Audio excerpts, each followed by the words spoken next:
கிறிஸ்துவுக்குள் அன்பான கர்த்தருடைய பிள்ளைகளை, இன்றைய வேத வசனமும் ஜெபமும் பிரசங்கியின் புஸ்தகம் 7ஆம் அதிகாரம் 10ஆம் வசனம். இந்நாட்களை பார்க்கிலும் முன்னாட்கள் நலமாயிருந்தது என்று சொல்லாதே.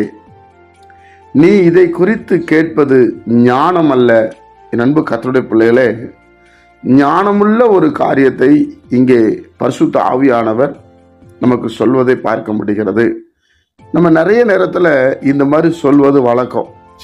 இன்னைக்கு தான் இப்படி இருக்குதுங்க, நேற்று நான் நல்லா இருந்தேன், அந்த நாள் ரொம்ப நல்லா இருந்துச்சு, அப்படி இருந்தாங்க இப்படி இருந்தாங்கன்னு சொல்லி சில வம்ச வரலாறுகளை பேசுவோம். தேவனுக்கு அது பிரியம் இல்லையா? தேவனுடைய பிள்ளைகளே, எல்லா நாளும் கர்த்தர் உண்டாக்கின நாள். நேற்று நடத்தினவரும் கர்த்தர் தான், இன்று நடத்துகிறவரும் கர்த்தர் தான், நாளை நடத்த போகிறவரும் கர்த்தர் தான்.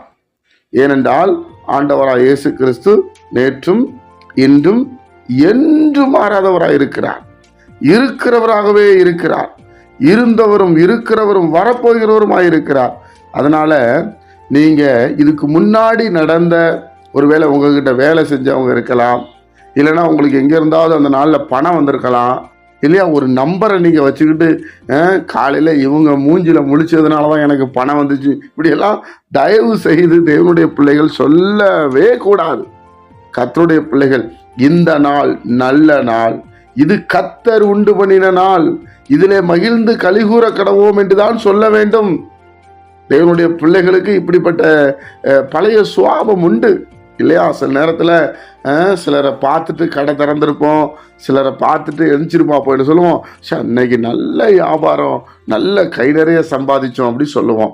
அப்போ அந்த ஆட்களே நினைப்போம், உலகத்தார் மாதிரி என்னை பாரு யோகம் வரும்னு கழுதைய வச்சது போல. தேவனுடைய பிள்ளைகளை, அப்படிப்பட்ட எண்ணங்கள் நமக்கு வரவே கூடாது.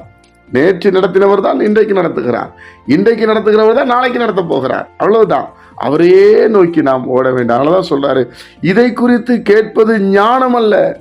நமக்கு எல்லா நாட்களும் நல்ல நாட்கள் தான். ஜெபம் பண்ணி அந்த நாளை நாம் தொடங்கினால் கர்த்தர் நமக்கு போதுமானவராய் இருப்பார், நம்மை ஆசீர்வதிக்கிறவராய் இருக்கிறார். தேவனுடைய பிள்ளைகளை, அப்போ பழைய எந்த காரியத்தையும் மேன்மை பாராட்டி சொல்லாதீங்க, கர்த்தரை குறித்தே மேன்மை பாராட்டுங்க இல்லையா? ரொம்ப தெளிவா ஆவியானவர் எழுதி வைத்திருக்கிறார். நீங்களும் நானும் கற்று தேரும்படி விரும்புகிறார். ஜெபிப்போமா? பரிசுத்த பிதாவே, உம்முடைய குமாரன் இயேசு கிறிஸ்துவின் நாமத்தில் நாங்கள் வருகிறோம்ப்பா. நீர் நல்லவர் சுவாமி. என்ன ஒரு இடத்துல இருந்து ஒரு இடத்துக்கு மாத்துறீங்கன்னா கட்டாயம் ஆசீர்வதிப்பதற்காகத்தான். என்ன ஓட்டாண்டியா விடுவதற்கோ நான் கஷ்டப்படுவதற்கோ தேவன் விடுவதில்லை. ஏனென்றால் நான் இயேசு கிறிஸ்துவின் மூலமாய் பிதாவாகிய தெய்வனை அப்பா என்று கூப்பிடுகிற புத்திர சுவாயிகார ஆவியை பெற்றிருக்கிறேன். அதனால கேட்கிற ஒவ்வொரு பிள்ளைகளை ஆசீர்வதியும், சமாதானப்படுத்தும், சந்தோஷப்படுத்தும், மனநிறைவை தாரும். நாங்கள் உமக்கு கீழ்ப்படிந்து உமக்கு சாட்சியாய் வாழ உதவி செய்யும். கேட்கிற ஒவ்வொரு பிள்ளைகளை ஆசீர்வதியும். இயேசு கிறிஸ்துவின் மூலம் ஜெபிக்கிறோம் பிதாவே, ஆமென்.